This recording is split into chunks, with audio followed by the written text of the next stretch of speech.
Mensagem de hoje, cuida de ti mesmo. O ano passado, mais ou menos nesse período do ano, acho que um pouquinho para frente, preguei essa mensagem pela primeira vez.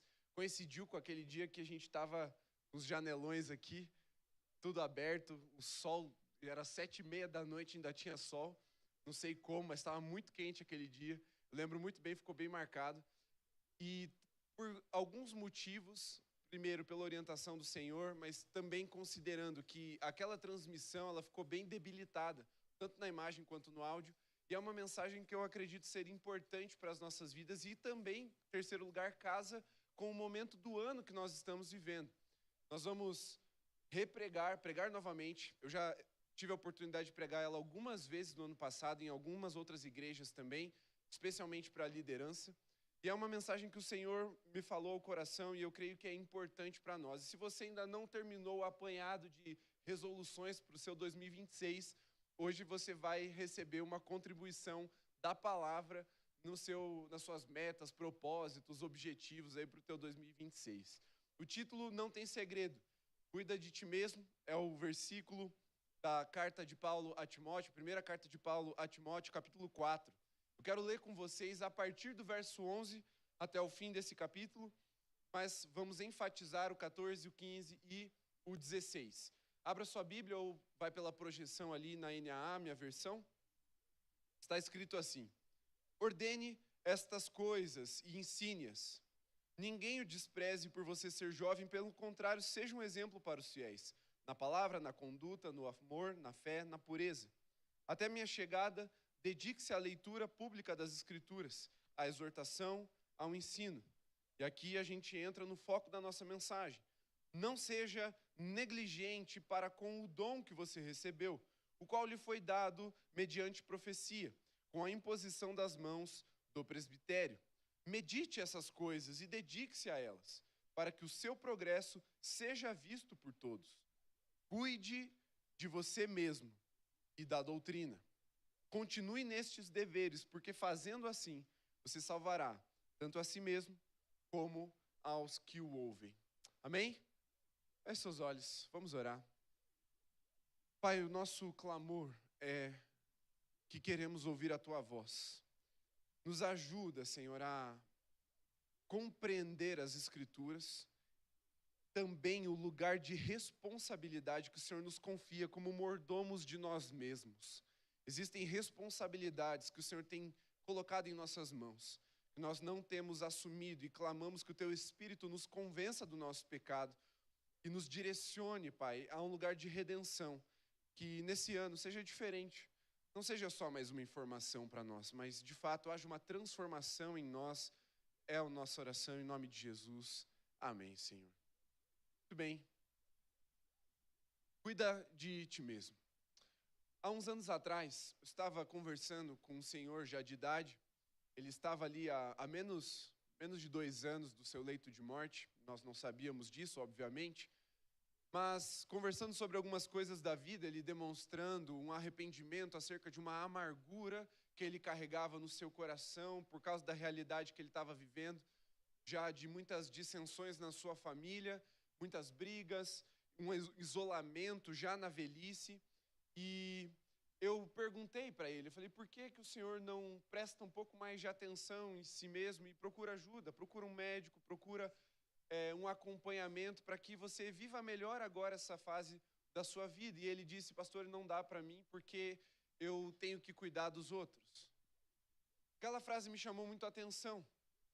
Como eu disse, ele estava há menos de 2 anos do seu leito de morte.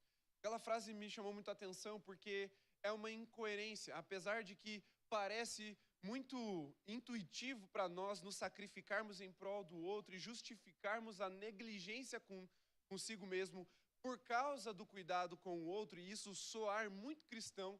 Nós vemos aqui na carta de Paulo a Timóteo, instruindo um jovem pastor no seu ministério, como ele deveria tocar a vida ministerial, a não negligenciar nem o dom que ele recebeu e nem a ele mesmo. E quando ele instrui, ele dá uma direção muito clara, cuida de você mesmo. E depois ele fala da doutrina. Mas é natural para nós corrompermos essa ordem e estruturarmos de uma forma de que o amor que a gente entende ser sacrificial seja sempre o sacrifício de nós mesmos e da nossa saúde, muitas vezes. Por que é contraditório você afirmar que você está morrendo para que os outros, porque você tem que cuidar dos outros? Porque se você está morrendo, logo você vai parar de cuidar dos outros. E aquelas pessoas que em algum nível dependiam desse Senhor, ficaram sem Ele para cuidar delas. Ou seja, o objetivo final não foi cumprido, que era cuidar do próximo. E ele, se negligenciando, logo teve seu encontro com o Senhor. E aí a gente vê quantas vezes nós fazemos isso na nossa vida. Não, pastor, olha, eu até queria cuidar de mim mesmo, mas é que eu tenho que cuidar dos meus filhos.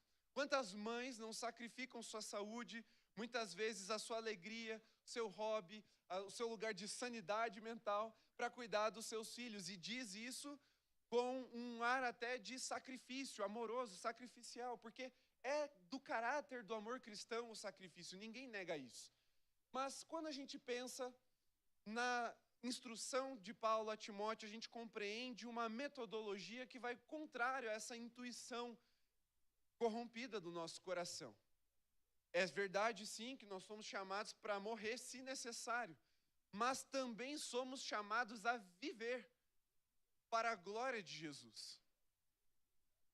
E a pergunta que nós precisamos fazer a nós mesmos é, em primeiro lugar, quantos de nós estão dispostos a morrer por Jesus? Acredito que se eu falar isso agora, todo mundo, racionalmente, vai responder que sim, estamos dispostos a morrer por Jesus. Mas há uma segunda pergunta que precisa acompanhar essa vocação do mártir, que é quantos de nós estão dispostos a viver por Jesus? Porque enquanto que alguns são chamados para serem entregues nas mãos dos carrascos, outros são chamados a sobreviver e a viver debaixo da instrução do Senhor, cheios do Espírito Santo, para testemunhar da glória desse Senhor.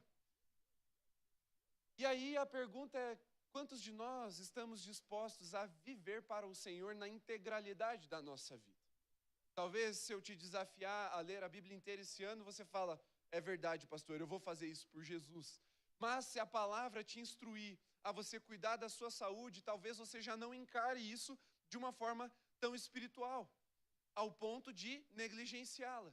Se alguém, ou uma pessoa, ou mesmo o Senhor te instruir a você cuidar das suas emoções, porque você tem vivido um drama na sua alma, uma realidade de enfermidade na sua alma, você fala, não, mas isso não é tão espiritual, pastor, isso aí eu vou deixar para depois. E aí chega um ponto, chega um momento da sua vida em que o Senhor te dá uma direção e o seu corpo ou a sua alma não permitem que você o obedeça. Há uns anos atrás, vai soar um pouco terrorista o que eu vou contar, mas é verdade. Alguns anos atrás, conversava com um pastor que havia recebido um ultimato de Deus. Cuide da sua saúde, senão eu vou te levar. E ele negligenciou, até que ele teve um piripaque. Vou resumir aqui, eu não vou entrar nos pormenores da condição médica dele, mas ele teve um piripaque. E a partir daquela situação, ele nunca mais conseguiu desempenhar o ministério. E aí, se você perguntasse para ele, por que você não para um pouco e cuida da sua saúde? O que é que ele usava como justificativa para não parar? Eu não posso parar porque eu tenho que exercer o ministério.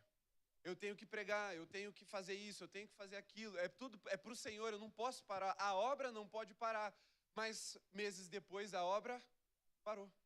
Por quê? Porque ele parou.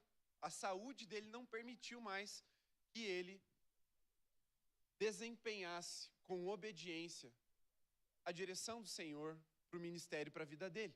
E quando nós olhamos para o contexto dessa carta, como eu falei, um jovem pastor recebendo, ouvindo do seu mentor, do seu mestre, o apóstolo Paulo, ou melhor, lendo, nesse caso, as instruções de como ele deveria exercer ministério, ele já estabelece esse padrão, cuida de você mesmo. Porque Paulo sabe, porque ele experimentou na sua carne todas as debilidades de uma vida de sacrifícios. Ele sabia que havia um preço muito alto a ser pago, uma vida em que a sua saúde, o seu corpo, as suas emoções eram negligenciadas. Ele carregava no seu corpo aquilo que havia sido feito com ele, mas também todas as sequelas, as consequências do tipo, do estilo de vida que ele levou.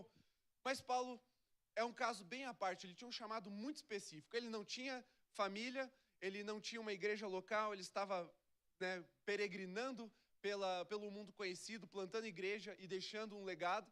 Mas o Timóteo, ele tinha uma vocação um pouco diferente, muito mais parecida com a que eu e você vivemos do que 99%, ou aliás, junto com 99% da igreja, que é ter uma família, que é fazer parte de uma igreja local, que é viver uma rotina de domingo a domingo, que é de se relacionar com outras pessoas num nível de profundidade maior do que só se conhecer de vista. E a constituir família, como eu disse, ter filhos, esposo, esposa. E isso implica numa responsabilidade para que esses relacionamentos se mantenham e o nosso ministério se mantenha em pé, como era a situação de Timóteo. Ele deveria começar um ministério e desempenhar esse ministério por muito tempo. Ele tinha uma vida toda pela frente. Mas se ele não cuidasse de si mesmo em primeiro lugar, todo o resto, em algum momento, estaria sendo abandonado também. E isso, meus irmãos, é para começar, já quebrando nos nossos corações a resistência que nós temos de olhar para essa orientação como algo espiritual. Nós encaramos jejum, leitura da palavra, vida de oração como disciplinas espirituais. E eu sei que soa muito mais da carne, e aqui quando eu falo carne, não a inclinação ao pecado, mas a matéria, soa muito mais da carne e o cuidar de si mesmo. Só que eu quero que, pela palavra, hoje nós vamos entender completamente isso, mas pela palavra, você absorva no seu coração a responsabilidade que Deus colocou sobre nós acerca de nós mesmos. Nós um dia vamos nos apresentar e nós vamos prestar contas ao Senhor de tudo que Ele colocou em nossas mãos, porque o reino de Deus, ele é como um senhor que dividiu ali, entregou talentos nas mãos dos seus servos. A um ele deu 5, 2 e 1, e ele saiu. Quando ele volta, ele chama esses servos e ele realiza uma prestação de contas. O talento é literalmente um peso. É uma medida de peso que era usado muito para a prata ou o ouro, especificamente a prata. Ou seja, tudo que ele coloca em nossas mãos é responsabilidade nossa administrarmos bem, porque um dia ele vai voltar e a gente vai prestar conta. Inclusive da nossa saúde, inclusive do nosso corpo, inclusive das nossas emoções. Por quê? Porque tudo isso é um ativo espiritual para o reino de Deus. Há um filósofo dinamarquês ou norueguês, agora eu sempre confundo essas duas nacionalidades, chamado Søren Kierkegaard, um cristão, um homem de Deus. E é atribuída a ele a seguinte frase: Deus me deu uma mensagem e um cavalo. Eu preguei a mensagem, mas eu matei o cavalo. Ele morreu com complicações de saúde aos 40 anos de idade. Isso mostra para nós que há um nível de responsabilidade espiritual, inclusive com a propagação do evangelho, que tenhamos responsabilidade com a nossa saúde, com o nosso corpo, com a nossa alma e também com o nosso espírito. Está claro até aqui, meus irmãos? Vamos entrar agora no texto para a gente ir ponto a ponto.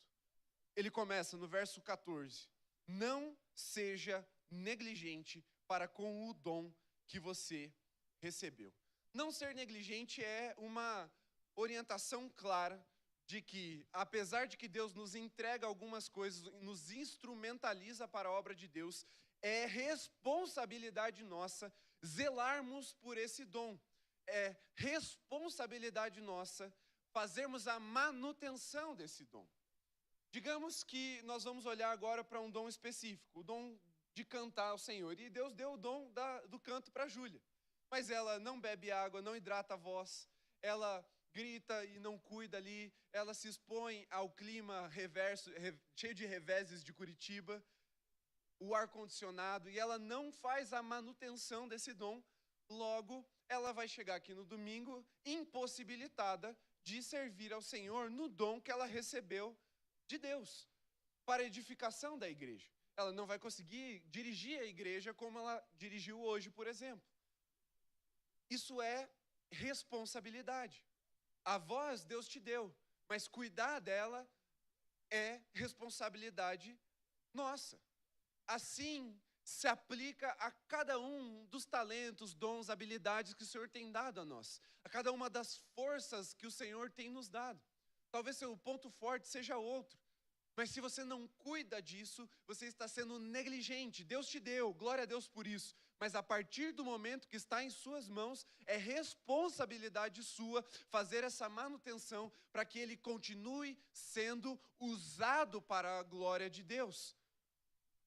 Deus pode derramar unção sobre a sua vida e você se tornar um pastor, um missionário, mas é responsabilidade sua continuar estudando as Escrituras até o fim dos seus dias. O próprio apóstolo Paulo, na segunda carta a Timóteo, diz, quando está perto de morrer, traga os meus pergaminhos, os meus livros, atualizando. Por quê? Porque até o último dia, ele tinha o desejo, o anseio de continuar afiando o dom. O dom dele era o do ensino, de pregar a palavra, de ministrar as Escrituras. Inclusive, foi o apóstolo que mais escreveu o Novo Testamento. Mas ele não estava ali de qualquer forma, esperando embaixo de um coqueiro, numa rede, bater a brisa do Espírito Santo e ele começar a escrever. Ele tinha os pergaminhos, ele tinha os rolos, ele tinha as Escrituras e ele as examinava continuamente. Isso é a manutenção do dom, é não permitir que por negligência o dom ele perca o fio. O dom ele é um instrumento. Há um nível de zelo que nós precisamos colocar em cima daquilo que Deus colocou nas nossas mãos. O Supermercado Festival tinha uma promoção o ano passado. E depois que você completava lá os selinhos, você podia pegar uma faca, daquelas bem legal assim. Acho que é de aço damasco. Enfim, mas era bem legal. Faca de churrasco. E aí eu consegui, completamos lá, pegamos uma faca. E aí, mostrei para o Dudu, meu cunhado, churrasqueiro da família. Na verdade, eu estou cercado de churrasqueiros na família. Meus cunhados são uma bênção. Mas eu mostrei para ele lá em casa, e ele falou assim, ó, uma dica. Não guarda essa faca junto com as outras na gaveta. Porque senão ela vai ficar roçando nos outros talheres lá e ela vai perder o fio. Guarda dentro da caixa. Isso é um zelo com um instrumento de churrasco. Irmão, se para uma faca que é para instrumento de churrasco, se a gente tiver com fome de verdade, a gente rasga no dente. A gente aplica algum nível de zelo. Quanto mais aquilo que nós recebemos da parte do Senhor. Nós precisamos compreender essa responsabilidade, porque não é bonito aos olhos de Deus negligenciarmos, sacrificarmos o dom que Deus nos deu sob a bandeira de que estamos fazendo isso porque estamos prestando atenção no outro ou cuidando do outro. Uma vez também, conversando com um pastor, ele falou, eu preciso que Deus me dê uma graça diferente, pastor Jefferson, ora por mim. Falei, pois não, o que é que você precisa? E ele, eu preciso que Deus me dê algo novo para o púlpito. Eu estou ficando enferrujado. Eu falei, mas você está estudando? Ele, não, pastor, é que não dá tempo, né, de estudar. Aí eu falei, não, mas aí, irmão, eu posso até orar. Mas não sei se... Não sei. Aí a minha fé já ficou menor. Aí eu fui explicar para ele. Ele, não, pastor, é que não dá tempo. Durante a semana eu tenho que atender os irmãos. Eu tenho que cuidar das pessoas. Eu tenho que fazer jejum. Ele fazia de tudo, menos estudar. Claramente, uma atenção dividida. Dividida não, intencionalmente colocada em coisas que ele esperava que cobrissem esse vácuo que ele estava deixando. E aí eu falei, irmão, coloque-se diante das escrituras do Senhor e examine até que o Espírito Santo fale com você a partir delas. É isso que vai desenferrujar o seu ministério da pregação. mas ele estava negligenciando. E parece bonito. Talvez o pastor Cali já tenha ouvido isso de outros pastores também. Não consigo, não dá tempo, porque eu tenho tanta coisa para fazer na igreja. Mas, em primeiro lugar, a nossa responsabilidade com a igreja é de pregar fielmente as Escrituras e trazer o coração de Deus revelado na palavra para a igreja. Então, sim, nós temos que cuidar dos irmãos, nós temos que visitar, nós temos que fazer tudo isso, mas não podemos negligenciar o dom que Deus deu para o pastorado, que é de ensinar as Escrituras. Lá em Atos isso estava acontecendo. E o que é que o Espírito Santo instrui os apóstolos a fazer? Levanta diáconos, para que eles cuidem da parte social e da visitação dos enfermos, e os apóstolos se apliquem ao ensino das Escrituras. Porque há uma ordem de prioridade. Então, meu irmão, quando a gente fala do corpo que Deus nos deu, da alma que nós temos, e dos talentos, das habilidades que Deus nos deu, nós estamos falando de uma responsabilidade nossa que ninguém pode fazer por nós. Se você não cuidar, dificilmente alguém vai poder cuidar por você, especialmente se você já tem mais de 6 anos de idade. Porque até uma certa idade, o pai e tua mãe escolhiam o que você ia comer. Até uma certa idade, eles decidiam o horário que você ia dormir. Até uma certa idade, quando você estava abalado, abatido, alguém chegava para você e falava: abre o seu coração, conversa comigo. Mas chega um momento da nossa vida que a gente precisa assumir essa responsabilidade porque somos adultos, amém? Então, entenda isso, porque isso pode transformar a realidade da sua vida. Se você aplicar isso, muita coisa pode mudar. E aí ele continua dizendo assim, no verso já, ainda no 14. Perdão, no 15. Medite estas coisas. Então começa ele dizendo, não negligencie o seu dom. Segundo, ele fala medite. Eu sei que para o nosso contexto ocidental, meditação chega muito carregado de uma carga cultural, oriental, mística. Mas meditação é uma disciplina espiritual e é uma disciplina bíblica. Eu sei que às vezes a gente cria esse preconceito e pensa que meditar é fazer igual os orientais. Coloca, as mãozinhas assim, que eu nem sei a posição direito, fecha o olho, esvazia a mente, faz Não é isso que a Bíblia ensina. Meditar nas Escrituras é você passar tempo se enchendo daquilo que está escrito na lei do Senhor. É você parar tudo ao seu redor e focar especificamente, exclusivamente nas Escrituras. E deixar o Espírito falar com você a partir delas. Então, ainda que Timóteo fosse um homem ocupado, líder de uma igreja sendo plantada, num contexto de perseguição do primeiro século, com muitos desafios de heresia surgindo no meio da igreja, a orientação dele é para tudo e fica só você e a palavra. Até que de dentro para fora você seja tomado por essa palavra. Ele continua dizendo ainda no verso 15, dedique-se, mostrando que não é sobre uma mágica espiritual que Deus faz, mas que precisa da nossa parte de uma dedicação. Ministério, por mais espiritual que seja, ele não vai acontecer num passe de mágica. Vida também não acontece num passe de mágica. Casamento não acontece num passe de mágica. É muita dedicação ao longo dos anos para se construir um relacionamento sólido, agradável, prazeroso. Tudo isso exige de nós dedicação. O apóstolo Paulo está falando para Timóteo, dedique-se. Não se perca na preguiça, não se perca na negligência. Há um chamado à dedicação. Ai, pastor, mas eu não acredito em meritocracia. Está tudo bem, não precisa acreditar em meritocracia. Não estamos falando de mérito aqui. Estamos falando de esforço. O mérito é de Cristo Jesus. O esforço ainda é nosso, porque é a nossa parte. É a nossa participação na glória de Cristo. É no esforço e no sofrimento para que nos tornemos participantes da sua glória. Então, quando ele nos chama à dedicação, ele está nos chamando a romper essa preguiça e essa estagnação, essa apatia espiritual que nos coloca muitas vezes num lugar de passividade. Estou esperando no Senhor. Não. Espere lendo as Escrituras. Espere se dedicando como marido, como esposa, como filho. Se dedicando nos seus estudos lá na sua faculdade, na sua escola. Como um bom profissional segundo o coração de Deus. Não se perca na apatia, esperando. Não, em algum momento a promessa de Deus vai se cumprir. Porque até o povo de Israel, ao entrar na terra prometida, foi chamado a se dedicar à guerra para que a terra prometida fosse conquistada. Houve muito esforço na participação do povo na promessa que Deus havia feito para eles. E ele continua dizendo para Timóteo: medite essas coisas, dedique-se a elas para que o seu progresso seja visto por todos. Progresso. O apóstolo Paulo está falando, não fica do jeito que você está. Você pode ter começado bem, mas continue progredindo. Você pode ter começado bem o seu ano. A palavra para você que já começou bem é: continue progredindo. E não só para que você se sinta melhor, mas para que o seu testemunho seja visto. Progrida para que Cristo seja revelado na sua vida.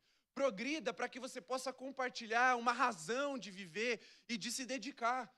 Para que as pessoas perguntem por que você se dedica tanto, porque você pode poder responder: porque eu tenho um Deus que se doou totalmente por mim, eu vou me dedicar também, eu não vou deixar a preguiça tomar conta. Para que você, na sua vida, seja uma testemunha viva de Cristo Jesus. Sem dedicação, sem progresso, isso fere o testemunho. Tente imaginar o Timóteo ouvindo, ou melhor, lendo essa carta. Se ele fosse para sempre um jovem pastor, com todas as limitações que ele tinha no início do seu ministério, em algum momento a sua autoridade estaria quebrada. E muitas vezes, meus irmãos, nós não temos autoridade para pregar o evangelho, para falar de Cristo Jesus. Por quê? Porque estamos estagnados na nossa vida. Porque falamos, não, estamos salvos. Isso que importa. E todo o resto a gente joga fora. Mas esquecemos que esse rei que foi e volta pedindo contas. Deixe o seu progresso aparecer para que Cristo seja glorificado na sua vida. E ele não termina aí, ainda no verso 15. Aliás, agora a partir do verso 16, ele diz: cuide de você e da sã doutrina. E essa ordem não pode ser invertida. Vocês ouviriam um pastor falando sobre fidelidade que vive em adultério? Sim ou não? Não. Vocês ouviriam um pastor que fala de oração, mas não ora? Não. Vocês dariam ouvidos a um pregador que fala de paixão, mas prega de forma apática? Não. Por quê? Porque por mais zeloso que seja o nosso trato com a doutrina, a nossa vida é a capa dessa doutrina. As pessoas vão ver primeiro a capa. Elas vão enxergar primeiro a nossa vida, depois aquilo que a gente fala. E o testemunho do cristão, ele é elementar para a pregação do evangelho. No primeiro século, muitos diziam: Cristo é o meu Senhor. Ah, é? Então a gente vai matar a sua família. Duvido que você vai continuar dizendo isso. E aí o Império Romano vinha e aplicava a lei e martirizava aqueles cristãos. E aquilo chocava a população. Falava: eles são de verdade. Esse Cristo é verdadeiro. Agora, se Cristo fosse negado, muitos duvidariam do evangelho. Da mesma forma, meus irmãos, quando Paulo fala para Timóteo: cuida de ti mesmo e da doutrina, ele está falando: não negligencie a sua própria vida. Não negligencie a si mesmo. Porque um dia você pode ser cobrado por isso. Um dia pode ser que você esteja diante da obediência e da desobediência. E a sua limitação te faça desobedecer. E ele termina dizendo: a salvação vem para si e para os outros. Percebe? Que se a ordem não for quebrada, por muito mais tempo e com muito mais qualidade, nós podemos exercer a obra do Senhor, realizar a obra do Senhor e chegar na finalidade que é a salvação de si mesmo e do próximo. É o que Paulo afirma para Timóteo. Faça isso. Você vai salvar a si mesmo e aos que o ouvem. Se essa é a sua desculpa para se negligenciar, se essa é a sua desculpa para deixar para depois, a Bíblia já está trazendo o caminho correto. Não podemos usar isso como desculpa. Se a finalidade é levar salvação e é cuidar do próximo, a gente precisa começar a cuidar de si. Quem aqui já andou de avião? Levanta a mão. Quase todo mundo. Quem aqui já pegou uma turbulência em que as máscaras caíram? Levanta a mão. Em que as máscaras caíram? Levanta a mão. 2, 3 pessoas. 4, 5. Qual é a orientação quando as máscaras caem? Primeiro, em si mesmo. Depois, em quem está ao seu lado. Auxilie quem está ao seu lado. Porque se o ambiente despressurizar e você não conseguir colocar a máscara em si mesmo, você não vai conseguir ajudar os outros. Não funciona diferente na vida com Deus. Não funciona diferente na vida com Deus. Vamos lá. Eu quero trazer uma série agora de conselhos bíblicos em cima desse texto. Eu não pretendo demorar, meus irmãos, mas se você tiver o costume de anotar, é importante, tá bom? Pretendo ser objetivo, então anote, para que você possa revisar isso depois. A primeira coisa, vamos lá. Então, cuida de ti mesmo, para que você não seja um peso ou um problema. Quem aqui conhece aquele movimento chamado Legendários? Levanta a mão, só para eu ter uma ideia. Tá bom. Vocês sabem o que é. A despeito de toda a polêmica e os defensores, isso não importa agora. Há 2 anos e... quase 3 anos, eu subi a montanha com os Legendários. E lá eu aprendi uma coisa muito importante. Se você está com dificuldade, você gera um problema para o próximo. Porque lá eles dividem em grupos, chamados de famílias. E quando um não consegue carregar sua própria mochila, alguém do time, da equipe, da família vai ter que carregar para você. E eu fiz parte disso. Tive que carregar lá algumas coisas que os irmãos não estavam conseguindo. Quando a Bíblia diz, cuida de ti mesmo, meus irmãos, é porque se a gente não cuidar de si mesmo, alguém vai ter que cuidar da gente. E aí a gente se torna um peso. Às vezes, meus irmãos, nós não temos culpa disso. Acontece. Fatalidades, eventualidades, acidentes, circunstâncias acontecem. Eu não estou dizendo que toda vez que nós nos tornamos um peso, a culpa é nossa. Posso dizer isso que há 2 meses atrás, eu estava com o pé para cima, minha esposa grávida, e a gente fazendo mudança de quarto em casa. O olhar que ela me fez, eu pensei que eu ia ser consumido pelo Senhor naquele dia. Por quê? Eu fui jogar futebol e ela sempre diz isso. Eu não sei porquê, mas ela sempre diz, não vai se machucar. Naquela noite, fui para o hospital, voltei com o pé todo imobilizado. E no dia seguinte, tinha o cara que ia desmontar e montar o guarda-roupa e tinha que fazer toda a mudança. E eu com o pé imobilizado. Foi um acidente. Ninguém fez nada comigo. Foi um acidente sozinho. Acontece. Mas o que eu estou dizendo é que, às vezes, é responsabilidade nossa. Ou melhor, é irresponsabilidade nossa. Às vezes é negligência mesmo. E se a gente não cuida, alguém tem que cuidar. Então, quando a gente vê esse exemplo do Legendários lá, fica muito claro. E como é constrangedor, meus irmãos. Pior do que carregar a mala do outro é ter a sua mala carregada pelo outro. Pelo menos para o homem é muito constrangedor. Eu via o desespero no rosto de quem tinha que ser carregado ou ajudado. Porque a gente já tem um monte de coisa para carregar. Ainda carregar mais a carga extra. Mas quando nós somos negligentes, é isso que acontece. Se você não está se responsabilizando por si, pode ser que alguém esteja se responsabilizando. Se você não está cuidando da sua saúde, pode ser que a sua esposa, meu irmão, esteja pagando preço por isso. Aos que já são mais de idade, se você não está cuidando da sua saúde, pode ser que um dia seus filhos paguem o preço disso. A negligência, ela cobra caro. Então, cuide de si mesmo, para que você não seja um peso. Pelo contrário, para que você continue até o fim de seus dias, sendo uma mão que ajuda e não um peso, não um problema para alguém resolver. Segunda coisa, cuida de ti mesmo para que você possa auxiliar. Então, além de uma preocupação a menos, você se torna um braço forte a mais. Quem não negligencia, quem se responsabiliza por si mesmo, é aquela pessoa que muitas vezes acaba assumindo o de outras pessoas. É ou não é verdade? Todo mundo tem alguém assim na família, que acaba assumindo o seu BO da tua casa e ainda responsabiliza por todo mundo mais. Não é verdade? Normal, toda família tem um assim. É bonito num primeiro momento. É heróico. Só que cobra um preço também. Então, meu irmão, se você tem alguém na sua família e essa pessoa não é você, não se escore em quem é forte, não se escore em quem está ajudando.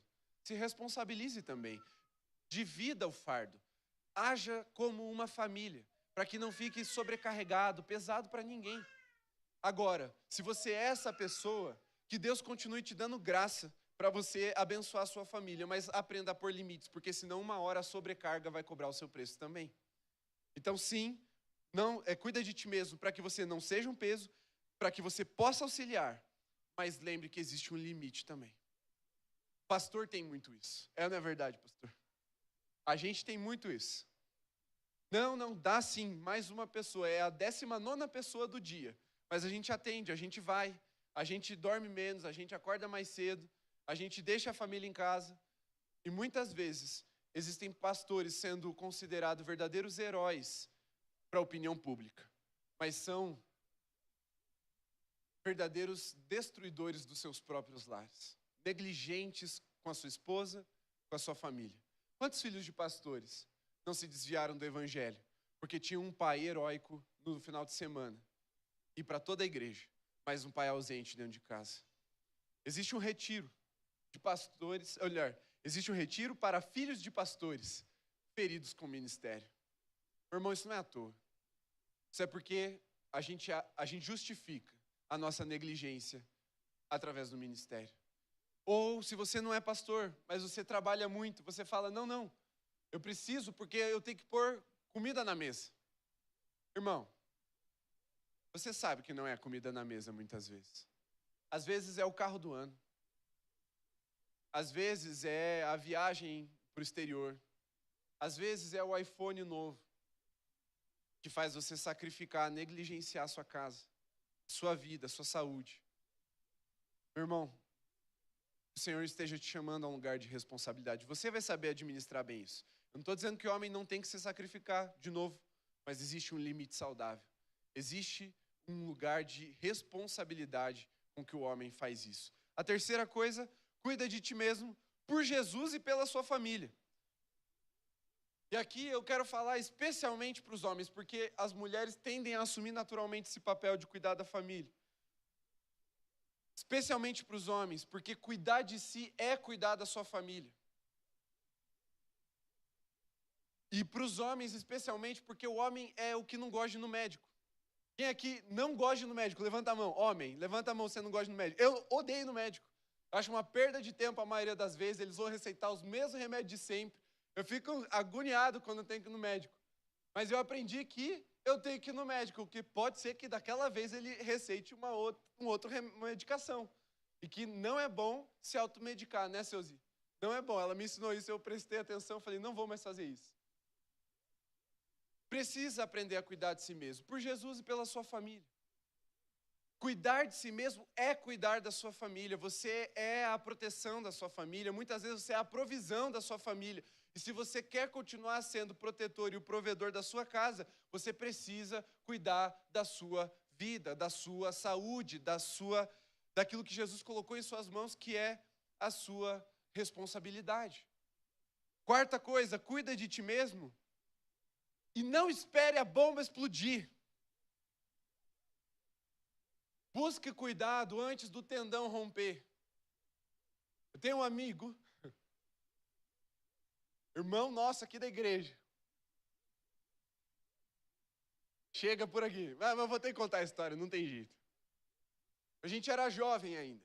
E a gente jogando futebol, ele também sozinho, lesionou ali um tendão ali do joelho, alguma coisa do joelho.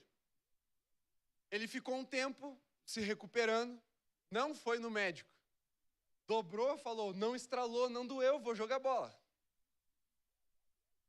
E aí foi e de novo se machucou. E aí todo mundo, vai no médico. Não vai no médico, não foi. Aí ele nessa de se recuperar, foi fazer alguns exercícios em casa sozinho. Foi fazer um exercício de abdominal, esticou a perna, pá, rompeu.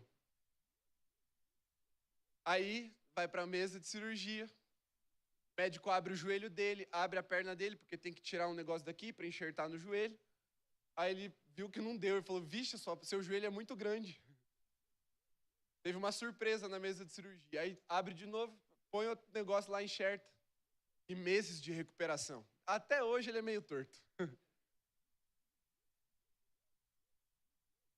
Irresponsabilidade gerou consequências. Não espere o tendão romper, meu irmão. Não espere a bomba explodir. Às vezes você está negligenciando a sua saúde emocional, e essa parte aqui é mais séria ainda para os homens. Irmão, procure uma psicóloga, procure ajuda. Porque o dia que você tiver um ataque de raiva dentro de casa, quem é que te segura? E aí, em vez de proteger, você se torna uma ameaça para sua família. Não deixa a bomba explodir, você ter um burnout, você não conseguir mais trabalhar. Não deixa a bomba explodir, você não aguentar mais e jogar tudo para o alto. Eu contei o ano passado e eu quero repetir essa história. Pastor, que eu acompanhei por um tempo. Hoje ele está melhor, graças a Deus. Deus operou ali uma restauração. Mas o estado emocional dele é, eu quero abandonar tudo, inclusive a família, e virar mendigo.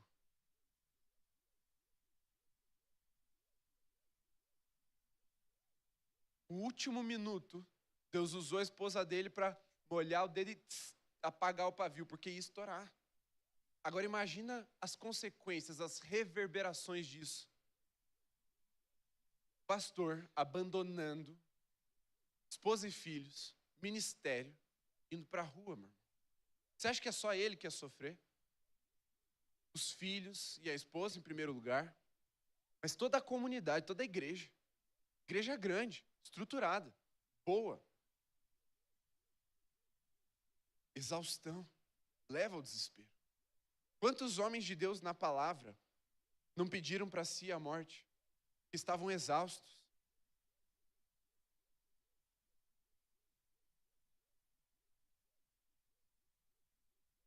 Pastor Calixto conhece um que largou o ministério, ficou 2 anos vivendo debaixo do viaduto como mendigo. E quando você vai na rua, se você nunca teve essa experiência, irmão, um dia, enche uma caixa de alimento fácil de comer e vai numa praça com um mendigo e senta e conversa um pouco. Metade deles tem para onde voltar, mas não querem voltar. Porque chegou ao ponto da bomba explodir. Só que tem vezes que é a saúde, e às vezes não é você que para, é seu corpo te para. Não espere a bomba explodir. Cuida de ti mesmo. Quinto, cuida de ti mesmo, pois isso não é vaidade, é humildade. Antigamente havia uma crendice, dentro do meio evangélico brasileiro especialmente, de que cuidar de si mesmo é vaidade. Fazer exercício não serve para nada. Mas tomar banho todo mundo toma, né? Graças a Deus, não estou nem reclamando. Não é vaidade, meu irmão. Cuidar de si mesmo é humildade, é reconhecer que você precisa de manutenção, que você não é Deus, de que você tem limites.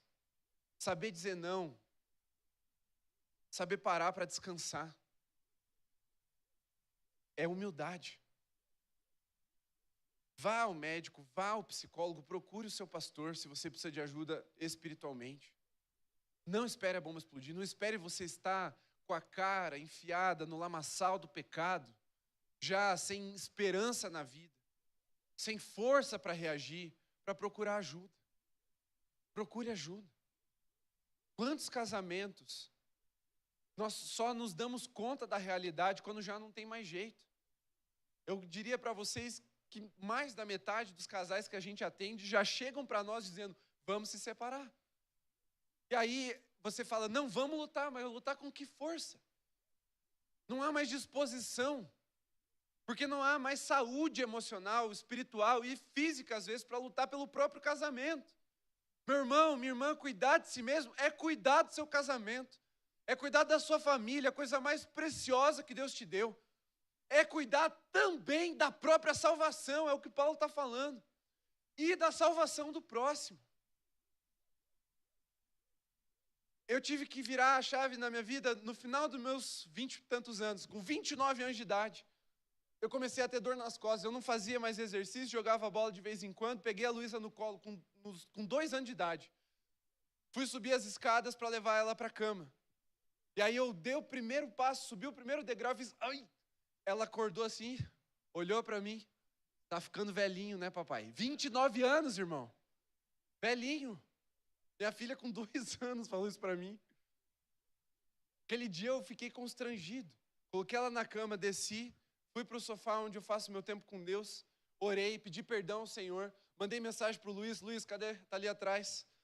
Depois pede para ver o bíceps dele, gigante. Eu falei, ele deve saber me ajudar. E aí eu falei, cara, eu preciso de ajuda. Eu não consigo gostar de academia. Eu acho entediante, mas eu preciso fazer alguma coisa. Não gosto de ficar na academia. Não gosto do ambiente. Aí ele falou, não, peraí, eu vou montar um negócio para você legal aqui. E ele montou um jeito que fica sempre desafiador. Eu nunca consigo ficar satisfeito.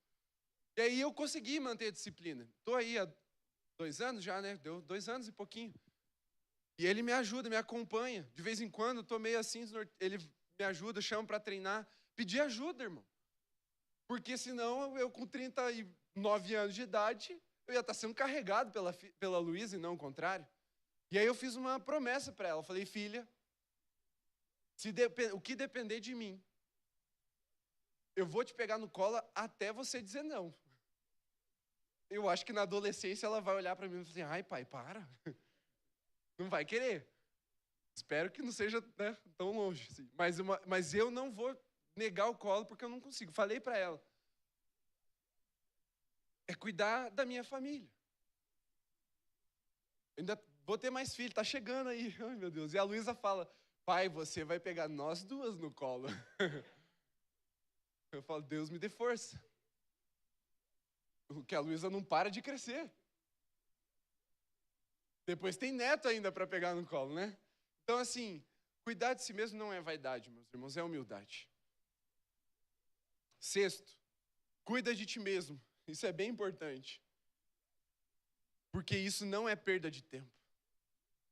Quando eu era criança,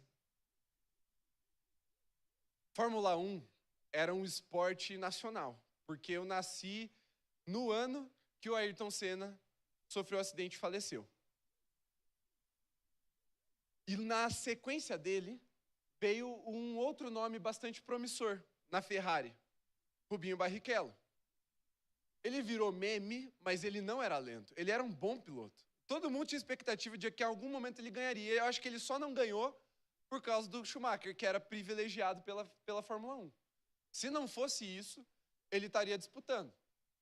E às vezes ganhando. Mas a gente assistia mais Fórmula 1 quando eu era criança. Brasileiro, de uma forma geral, assistia mais.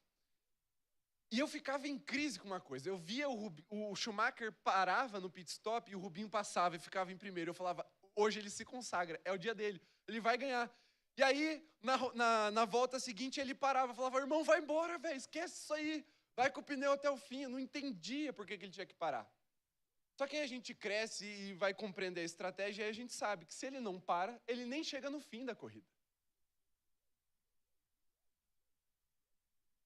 A vida, ela não é uma corrida de 100 metros. Ela é uma corrida de resistência. É uma maratona. Irmão, mais importante do que chegar em primeiro é chegar. Nem importa se chegar por último na corrida da vida. É até bom. Cheguei por último. Mas é chegar lá. Quantas pessoas não ficam pelo caminho por causa dessa negligência? Porque falar, ah, não, pastor, perda de tempo, que nem eu falo, né, brincando agora, mas antes era de verdade. Ah, ir no médico é perda de tempo. Ir para academia é perda de tempo. Tomar muita água é perda de tempo, porque daí eu tenho que ir 19 vezes no banheiro fazer xixi. Irmão, é para isso mesmo que você bebe bastante água. É para ir no banheiro. Não é perda de tempo. É isso que vai fazer com que a gente consiga terminar a corrida muitas vezes. Obedecendo, vivendo o que Deus tem para nós. 7º, cuida de ti mesmo porque você é mordomo e prestará conta ao seu dono. Já falei isso. Que isso está claro, né? Último e oitavo e último. Cuida de ti mesmo, porque só assim você será usado para liderar pessoas. Liderança, meus irmãos, é ir à frente e conduzir. Você não consegue conduzir se você estiver debilitado. Você não consegue se colocar como uma referência se você não estiver apto. Cuida de si mesmo, cuida da sua vida espiritual. Investe em literatura boa. Ai, pastor, não gosto de ler minha Bíblia porque eu abro, me dá rinite, tão velha que é a minha Bíblia. Gasta cenzão, irmão, numa Bíblia cheirosa. Tem tantas hoje em dia. Não, verdade, tem Bíblia cheirosa já. Ai, pastor, que me dá uma dor de cabeça, letrinha pequena. Irmão, tem, tem Bíblia que as letras parece que tudo é título. Você pode ler 3 fileiras para trás, se o irmão abrir a Bíblia, você lê, cara. Investe. Cuida das suas emoções, sabe? Para descansar, tira a cabeça da pressão do dia a dia. Irmão, vou falar uma coisa muito espiritual que por muitos anos é negligenciado, às vezes por crente. Tira férias. Férias é de Deus. É de Deus, irmão. Ah, pastor, mas o diabo não tira férias, mas você não serve o diabo, irmão. Você serve Deus Altíssimo, Criador dos céus e da terra. Que tudo que existe foi feito em 6 dias e no 7º dia ele descansou. 6 dias aqui, quero deixar bem claro, pode ou não ser literal. Mas o importante é que ele reservou um período para ele descansar.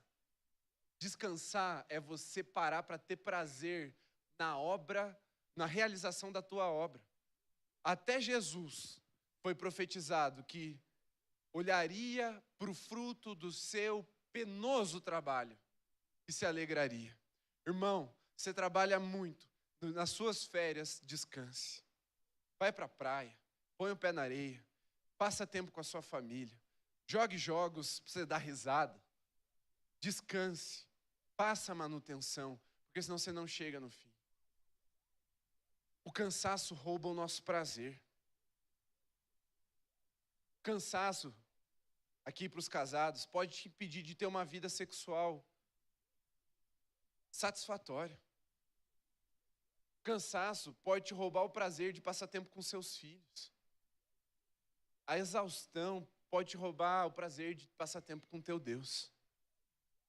Não vou na igreja, pastor, estou muito cansado. Não, pastor, orar hoje não está dando, sabe? Porque eu até tenho tempo, mas eu estou muito cansado. Não seja negligente com o dom que o Senhor te deu. Cuide do seu corpo, para a glória de Deus. Você não precisa tirar foto sem camisa, de biquíni, postar no Instagram, não precisa. Pode fazer tudo isso de roupa, não precisa postar para ficar forte também. Tá tudo certo você ser bastante, me fugiu aquela palavra? Modesto. Tá tudo certo você ser modesto, mas trabalhar o seu corpo, a sua saúde. Comer alimentos saudáveis, beber bastante água. Faça isso para a glória de Deus. Para que no final do ano de 2026 você celebre a transformação que você viveu. Para que, meu irmão, você não caia na situação de não conseguir obedecer ao seu Senhor por causa do acúmulo de negligências que você teve na sua vida. Para que o seu corpo não te impeça de você obedecer ao Senhor. Para que as suas emoções não te impeçam de ser um bom esposo, uma boa esposa. Para que a sua vida espiritual não vá à ruína, à bancarrota. E você vá procurar um prazer rápido, fácil, indisciplinado no pecado. Cuide de si mesmo, que isso honra ao Senhor.